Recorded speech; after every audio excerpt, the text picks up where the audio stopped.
বাজারে বেড়েই চলেছে চালের দাম। প্রশাসনের অভিযান, শুল্কমুক্ত চাল আমদানির পরেও নিয়ন্ত্রণে আসছে না দেশের চালের বাজার।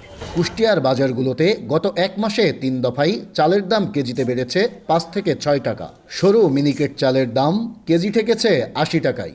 নিম্ন আয়ের মানুষের মোটা আটার চালও বাজারে কেজি প্রতি বিক্রি হচ্ছে 60 টাকায়। মিনিকেট আজকে কিনলাম হচ্ছে 1950 টাকা বস্তা, 78 টাকা কেজি।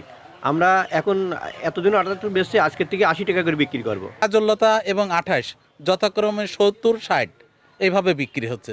চালের বাজারের এমন অস্থিরতার জন্য দায়ী দেশের অন্যতম চালের মোকাম কুষ্টিয়ার খাজানগরের golden auto rice mill, Jahanara auto rice mill, Jafar food products, Desh agro ও আহাদ অ্যাগ্রো ফুড, যাদের হাতেই নিয়ন্ত্রণ হচ্ছে দেশের চালের বাজার।